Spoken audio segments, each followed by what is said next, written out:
Have you ever tried to pretend like you weren't alone? Like when things mysteriously go missing and you nervously chuckle, saying, okay, whoever took it, you can put it back now. Or when a door slowly creaks open and you say something like, all right, no peeking. Or maybe you act silly when you feel eyes on your back, hoping to unsettle whatever might be watching. I used to do that, still do sometimes. A few weeks ago, I was home with some friends. It was one of those nights where the rain never stopped and the wind kept howling against the windows. We weren't doing anything special, just sitting in the living room, talking, laughing, and reminiscing. The door to my bedroom was left open a bit, just in case my cat wanted to come curl up inside. The storm outside had grown wild. Since I live on one of the higher floors, the wind is especially loud up here, like it's trying to crawl in. We were mid-conversation when one of my friends glanced over and pointed out that my bedroom door was creaking back and forth. I shrugged it off and said it must be the wind. She accepted the explanation, but something about it stuck in my mind. None of the windows were open. There shouldn't have been any draft. I thought it might be my cat, Max, short for Maximilian. He's known to wander silently through the apartment. Since I was closest to the door, I stood up to check. As I walked, my friend laughed and jokingly said, "Ghost of the creaky door, reveal yourself." We all chuckled. But the closer I got to the door, the more wrong it felt. The creaking wasn't random anymore. It had rhythm, almost like someone was gently rocking it, like it wanted me to come closer. I forced a nervous smile and mimicked the joke. "Oh, mighty spirit of the hallway, your prank is noted." Then I pushed the door open fully and something rushed past me. It wasn't wind, it was something sharp, cold, fast. It knocked the air right out of my lungs. I stood frozen. Something felt completely wrong. Then I looked under the bed and I saw her, a little girl, upside down, clinging to the underside of the bed frame. Her long hair hung down like black ink spilled across the floor. Her arms bent backward in a way that wasn't natural, gripping the wood. I couldn't see her full face, just her eyes, wide, bloodshot, staring right into mine. Her face was twisted into something like a smile, but not one of joy. It looked forced, as if her face had forgotten how to be human. I screamed, the kind of scream that shakes something loose inside your chest. My friends came running. The room lit up in chaos, but when they looked, there was nothing there. I tried to explain, but I could tell they didn't believe me. They said I must have imagined it, that maybe stress was playing tricks on me. I let it go. What else could I say? Since that night, I haven't seen her again. But I told my mom. She believes in energies, always has. She didn't recognize the description. No story, no legend she knew matched. But what she said stayed with me. Sometimes, the moment you believe something is real, it becomes just that, real enough to stay. Now, I don't joke when things feel off. I don't make light of the feeling of being watched. Because what if, just what if, that laugh you try to brush off laughs back and stays? Ever since I was a kid, bedtime meant stories. And not the kind you'd find in colorful books with cartoon dragons and moral lessons. No, these stories came from my grandmother. And they were the kind that crept into your dreams, crawled under your skin, and made you sleep with the lights on. She moved in with us when I was 10, just months after Grandpa passed. I didn't mind. In fact, I loved it. Grandma was bold, sharp, and full of secrets. She always had hard candies in her pockets and a story for every occasion. But the ones that stuck with me were her scary stories. She used to say, "Some people read the stars, some read books. I read the dark." I didn't know what that meant at the time, but one night she shared a story I've never forgotten. A story I still carry like a scar. It began like all the others, me under my covers, the moonlight slicing through the curtains, and Grandma sitting close enough that I could smell her peppermint breath. Her blue eyes glinted, and her voice dropped to a whisper. Showers, she began, are dangerous places. I giggled. Dangerous? How? Because of Mr. Longfingers. Her tone froze me mid-laugh. She told me there was a rule: never close your eyes in the shower for more than 10 seconds. Not unless you want him to find you. He's not fast, she said, but he's patient. Like steam creeping up the mirror, he'll wait until you let your guard down. I asked who, or what, Mr. Longfingers was. She hesitated. Some say he's a spirit, others say a demon, but I think he's worse. A shadow that feeds on the warmth and fear in our bodies. If you close your eyes too long, you might feel him, watching, waiting, and then you'll hear it. Hear what? I asked, pulling my blanket up. She leaned closer. Tap, tap, tap on the glass, like fingernails, long ones. If that happens, promise me something, she said. Don't open your eyes, not until the water turns cold. I nodded, but that night I barely slept. I kept seeing things at the window, dreamt of long fingers scraping the ceiling. And it didn't stop there. The next time I showered, I tried to follow Grandma's rule. I counted every second. At 5, I rushed. At 10, I panicked. And every time I got shampoo in my eyes, I opened them too early, gasping and wiping furiously just to make sure I was alone. I started to feel that presence she spoke of, that pressure, the kind of cold tension that wraps around your spine and breathes down your neck. I never saw anything, but I always looked. It wasn't long before Mom noticed I was acting strange.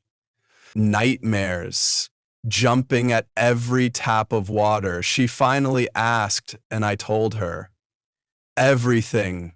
She was furious. Not at me, but at Grandma. That night I heard her yelling through the walls. She told him there's a monster in the shower, Simon. A monster. The next evening, Grandma didn't tell a story. She just sat at the edge of my bed and said softly, You know, I'd never let anything bad happen to you, right? I know, Grandma. She smiled, but it didn't reach her eyes. Then, I'm going to protect you. I'll scare the bastard off. He won't bother you again. A week later, I woke to a strange sound, the distant, steady beat of water. The shower. I ran down the hallway. The bathroom door was closed, steam curling from underneath. I called out, knocked, shouted. Nothing. My heart raced. I grabbed the handle. It turned. The room was a foggy cave I could barely see. Until I did. Grandma collapsed in the shower, her eyes wide. Her hand clawed against the glass, dragging downward. A scream caught in my throat. Dad shoved me back. Chaos exploded. They said it was a heart attack, quick, painless. I knew better. Later, after the ambulance left, after the noise had faded and the bathroom cleared, I returned. The steam had begun to fade from the glass, but one message remained, smeared clear in streaks of condensation by her hand. One word, one final warning. Run. When I was little, my summers were always spent at my grandparents' house in Knoxville, Tennessee. It was a 2-story home built near the edge of a quiet lake. My grandpa was a retired army man, strong and silent. My grandma, on the other hand, had the heart of a storyteller. Her voice could turn even the most ordinary day into a captivating tale. She told me all kinds of stories, brave knights, magical lands, mysterious creatures. But the story she told me that summer That one never left me, not because it was entertaining, but because years later, I found out it was horrifyingly true. It started like any normal day. I was sitting near the dock watching my grandparents fish. Grandpa, focused as ever, stared at his line, occasionally adjusting his bait. But Grandma, she wasn't watching her fishing pole at all. Instead, she just kept looking across the lake, her eyes locked on the dark woods that bordered the water. Not once did she glance down at her bobbing lure. "You okay, Grandma?" I asked. She smiled, but it was faint. "Just keeping an eye on the woods, sweetheart." I didn't understand what she meant. I figured she liked the trees, or maybe she was lost in thought. But the look in her eyes told a different story, one filled with fear. That night, wrapped up under a quilt in the guest bedroom, I asked her for a story, like always. Only this time, I wanted something different. "Tell me something scary, Grandma. A real scary story." She paused. For the first time ever, she looked uncertain. Her eyes drifted to the window again, to the very same trees she'd been watching earlier. Then, she pulled the rocking chair closer to my bed. "You sure you're ready for that?" she asked. I nodded. Her voice dropped to a whisper. "Those woods you see from this window, they hide something. Something old. Something that only comes out once every 7 years." I swallowed hard. Grandma's stories never felt this real. They call it the Watcher. It crawls out of the forest, not walking like you or me, but dragging itself with limbs too long for its body. Skin as black as shadow, making it invisible at night. But what you'll notice first are the eyes. She leaned closer, eyes all over its face, moving, blinking, like a spider's, watching, waiting. It doesn't make noise. It doesn't breathe. It just waits for someone to make a mistake. "What kind of mistake?" I asked, barely above a whisper. "Leaving a window unlocked," she said, "or opening a door when you hear tapping, because when it comes for you, it taps first, just once." I shivered. "If it finds an opening," she continued, "it'll reach inside, grab whoever is closest, and drag them into the woods, where no one will ever find them. And for 7 years, it keeps them alive. Barely, feeding off their fear." She looked at me with those kind eyes. "That's why we always keep the windows locked." That night, I barely slept. I kept staring at the window, half expecting a black shape to block the moonlight. But the night passed quietly. Years went by. I stopped thinking about the story. Grandma still told stories every now and then, but never scary ones again. Then, when I was a teenager, we lost her to cancer. It broke Grandpa. After that, the house was quiet, still, haunted by her absence. One night, I returned to stay over during a school break. Grandpa was out for the evening. I was alone in the house. That old story never even crossed my mind until 3 a.m. Tap. I froze. Eyes wide, the sound had come from the window. My heart pounded. No, no way. I turned slowly, and there it was, a shape, pressed against the glass, huge, twisted, and its head was moving. Eyes blinking, dozens of them. Then came the slow creak. The window was sliding open. I leapt out of bed, ran. The bedroom door slammed shut behind me by itself. I turned. It was inside now. It was fast. Its long limbs were on the ceiling, on the walls. One hand, with fingers like spider legs, pressed the door shut. I grabbed my wooden baseball bat and swung. The hit echoed. The creature flinched. I swung again, then ran. I made it to the stairs. I hit the lights. Then the front door opened, and there was my mom. "What are you doing up?" But before she could finish, a black limb shot from the shadows, wrapped around her waist, and yanked her out. Her scream was the last sound I heard. I chased them, but it was too fast. She disappeared into the woods. The police didn't believe me. They searched. No trace. No signs of forced entry. Just me, trembling, clutching a broken bat. They let me go. A week later, I noticed something on my bedroom window, a large hand-shaped smear, as if fingers had pressed against the glass. Too long, too many.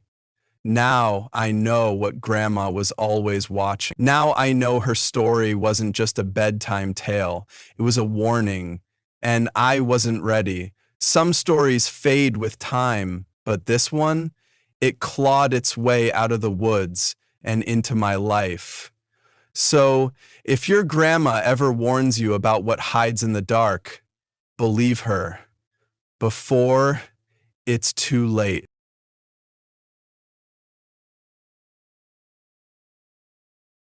I worked at the last remaining Showbiz Pizza. Most people think they all shut down decades ago, and they're mostly right, except for one, the one in my hometown. It stood like a time capsule buried in the middle of nowhere. No renovations, no upgrades, just old carpet, arcade machines, and faded memories. Growing up, I loved that place, not in a creepy or haunted way, just genuinely. Back then, the animatronic band was the highlight. I believed in them like other kids believed in superheroes. They weren't robots to me, they were alive. As I got older, I didn't care much about the band anymore. The arcade was what kept me and my friends coming back. Still, I never lost my soft spot for those robots. There was something fascinating about how they moved, clunky yet magical. Eventually, I got a job there. It was easy. Small town, limited staff, and the owner used to be my high school teacher. She remembered me and hired me on the spot. I did everything, cleaning, taking orders, even making pizzas. But one job was mine alone, fixing the animatronics. No one else wanted to do it. Some were scared. They'd whisper things. Stories passed around like urban legends. I didn't believe any of that. At first, it was just mechanical issues, joints locking up, eyes getting stuck. But after a few weeks, things started getting weird. The robots began acting out during shows. One day, Billy Bob, the bear, turned his head and just stared at a little girl. No music, no movement, just a screech from the speaker and silence. She ran out crying, and we had angry parents on the phone all night. That evening, I brought Billy Bob to the maintenance room to fix him. But nothing was wrong. No broken servos, no blown speakers. As I turned away to check my notes, I heard a soft whirring. When I looked back, Billy Bob's head was facing me, unplugged, motionless, yet somehow turned. I froze. No explanation made sense. I didn't want to deal with it. I left. But when I got back to the main area, Mitzi, another animatronic, was gone. She was just missing. I ran for the exit. It was locked. None of us had the keys. I rushed through the building searching. In one hallway I saw her, Mitzi, standing perfectly still at the far end. I walked up and grabbed the keys hanging from her hand. And that's when she moved. Her jaw snapped shut on my wrist, hard, like a bear trap. I screamed. Bones cracked, but I pulled free. She let out this high-pitched, broken giggle like she was mocking me. I didn't look back. I ran. When I got back to the stage, Billy Bob was there, and he wasn't alone. He held one of my coworkers in his robotic grip. The scream, then silence. He dropped the body and turned toward me. I saw something in his eyes, not light, not programming, but hate. I ran into the arcade and crawled into one of the game machines, locked the panel behind me, heart racing. But Rolf, the wolf animatronic, entered the room, twitching, sniffing. Another coworker was hiding nearby, but his foot was showing. Rolf saw it, he tore the machine open and dragged him out. I wanted to scream, but I knew if I did, I'd be next. Then I gagged. Rolf heard me. He turned, charged, and started ripping my hiding spot apart. I grabbed the nearest wires and jammed them into his chest. Sparks flew. He dropped. I ran. Down dark halls, past broken lights, over bodies, until I ended up back in the main room. And there they were. All of them. On stage. Ready to perform. The words "forgotten" were written above them in red paint. They started their show, but the music was all wrong. Screeching, static, children's screams. The tables were filled with the slumped bodies of my coworkers. Party hats on their heads like they were part of the audience.